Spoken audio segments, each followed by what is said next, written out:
in high definition. This is Central Coast News right now. Doing drugs, disrupting classes, verbal bullying, and physical fights. It is a long list of things apparently happening on several high school campuses in our largest city.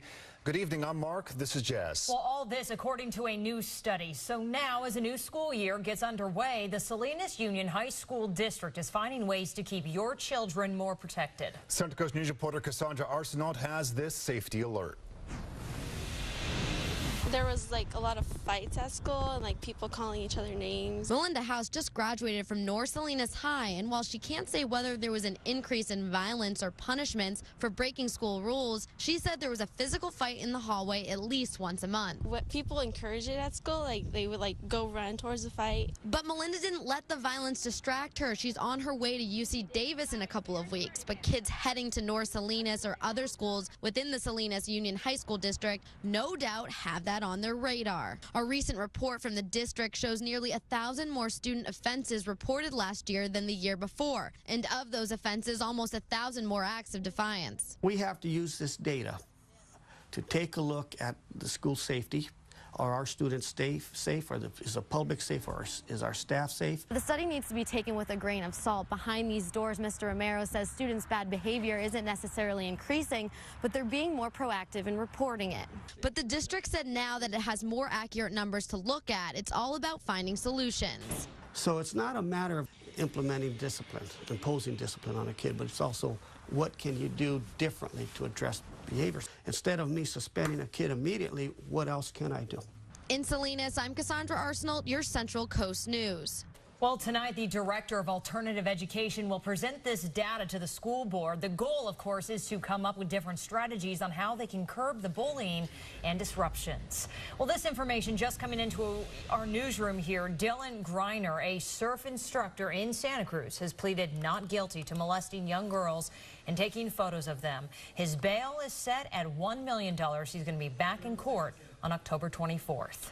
Well, right now, angry students and parents are gathering at the Salinas City Council meeting. They plan to protest the possibility of homecoming parades being canceled. It turns out a lack of police presence could be the reason behind it. And Ricardo Navarro is outside the meeting right now. And Ricardo, what have you been able to find out?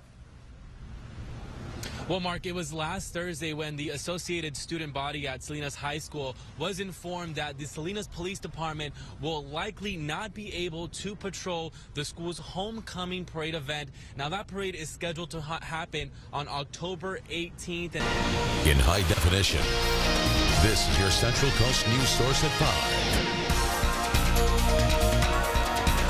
A Watsonville man is now behind bars after an investigation into deadly fake Xanax pills in Santa Cruz County. This comes after 2 men died last month after taking these pills. Good evening, I'm Spencer Washburn. And I'm Amanda Gomez. News Channel 5's Brandon Castillo is continuing his coverage of this story after deputies announced their investigation last week. He joins us in the newsroom now with more. Brandon. Management at Mazda Raceway Laguna Seca is up in the air for 2017. This comes as the county gears up to open a competitive process for the job. News Channel 5's Mariana Hicks is here with the actions the board is taking and how its current operator is responding. Well, Amanda, the Board of Supervisors says it's looking to open up its options when it comes to management for Laguna Seca. The idea is to find an operator for the 2017 racing season. And California Department of Public Health officials are confirming the state's first flu-related death of the season. The person who died was a Santa Clara County resident. Officials say it's a reminder that the illness can be deadly, and that's why it's important to get your flu shot. A warning now from the Santa Cruz County Sheriff's Office about a counterfeit version of Xanax being sold in the area. The Sheriff's Office says 2 people have died from the drug so far, one person from Watsonville and the other from Aptos. The problem with these pills is they don't contain alprazolam. They contain fentanyl, which is a powerful opiate type drug, so it's used as a painkiller. It's not designed to be taken orally or by mouth, and what it will do is make them go to sleep and die from respiratory depression.